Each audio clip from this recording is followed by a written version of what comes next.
السلام عليكم ورحمة الله تعالى وبركاته. صاحبنا قالها يكون حنا برتنا يوتيوب كعبد الله ديقسي waxaan idin leenahay saaxiibayaal maalin wanaagsan galab wanaagsan ayaan idin leenahay waqti kasta idin meel kasta dunida ku joogtaan waxaan idin rajeynayaa farxad iyo barwaaqo waxaan rajeynayaa inaad caafimaad qabtaan dhamaantiin aad iyo aad baad u mahadsantahay saaxiibayaal maanta mawduucayna ka hadlaynahay muxuu yahay waxaan maanta soo arkay mataqaanaa marhan fiirsanayay qadka badan ayaa jirtay sida TikTok aalada badan waxaan arkay badan oo tiro badan oo raantii shacab oo dhalinyarada Soomaalida qaar waxaan arkay diinta ka baxaya raantii in Allah oo inay raajicuun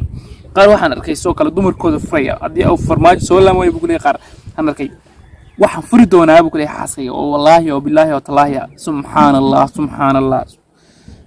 wallahi waa wax aad looga murugoodo waana wax aad looga xumaado hadii qof Soomaaliya oo shacab oo qurux badan oo nafisan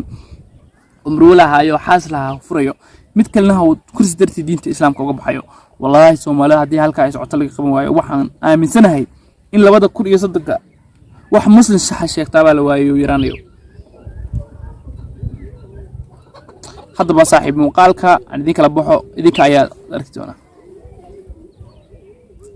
muuqaalkan ka horreeyay wuxuu yahay waa nin yar oo sheegaya inuu maaragtay xaaskiisa furi doono marka hore kaas ayaan ku horreeyay doona hadaba muuqaalka saaxiib aan wada daawano dhameysna muuqaalka laakiin waxaan ka codsanayaa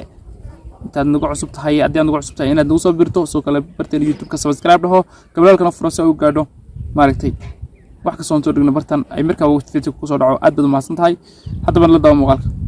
hadduu farmaajo soo laaban waayo xaaskayga adduunka aan ugu jeclay 3 dalqadood bay iga furantaa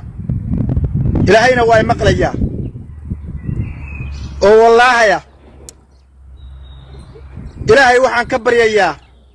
oo raxmaan ka baryayaa oo raxiim ka baryayaa oo casiiska ka baryayaa ilaahay subxaana qaadirka inuu farmaajo soo celiyo ilaahay subxaana qaadirka inuu farmaajo soo celiyo ilaahayow waa ii jeedaa ilaahayow rabbigadow xaaskayga baan fura ilaahayow rabbigadow xaaskayga iga furman ilaahayow rabbigadow waa ku baryayaa ilaahayow rabbigadow farmaajo noo soo celi si xaaskayguna ay igu badbaado ummadda Soomaaliyeedna ay u badbaadaan hadaba muuqaalkaas qaranimada Soomaaliyeedna ay u badbaado ilaahayow rabbigadow farmaajo soo celi ya Allah ilaahayow farmaajo noo soo celi ya Allah ilaahayow rabbigadow xaaskayga 3 dalqadood ku fura ilaahayow rabbigadow ii badbaadi ilaahayow xaaskayga ii badbaadi ya Allah ilaahayow xaaskayga ii badbaadi ilaahayow waa ii jeedaa ilaahayow rabbigadow ilaahayow xaaskayga 3 dalqadood baan ku furay ilaahayow rabbigadow waa ku baryayaa ilaahayow farmaajo noo soo celi si xaaskaygu igu badbaado ummadda Soomaaliyeedna ay u badbaadaan ya Allah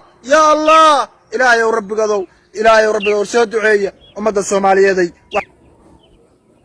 Soomaaliya halkaasan maanta marayna halkaasan taaganahay wad aragtaan halkan taaganayn marayno dhaqan xumada wad aragtaan ka jirta baraha bulshada saaxiibayaal nitiintiina iyo sharafkiina iyo karaamadiina ilaashada ha noqonina dad Kristal hadana muslim sheeganay 100% ilaahayna kuwa naasoo hadeeyo hadii aad kursi darteed uga baxayso marka hore go'aad mad qabin gabadhana waxaan leeyahay ninkan hawsan leeyahay furaya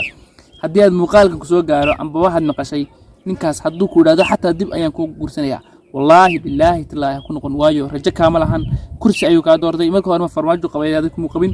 كاس والقضاء هذا قاضو دين الإسلام كحتى ساقطها والسن أمسنها بقول هذه أدب المسنتين السلام عليكم ورحمة الله وبركاته صاحب لكن واحد يعصنا يا سبسكرايبتها إلا ونا سبسكرايبتها يد إلا ويسان صاحب سبسكرايبتها إلا ونا سو كلنا أشر قرية جروب بدنا كشر قرية ود مسنتين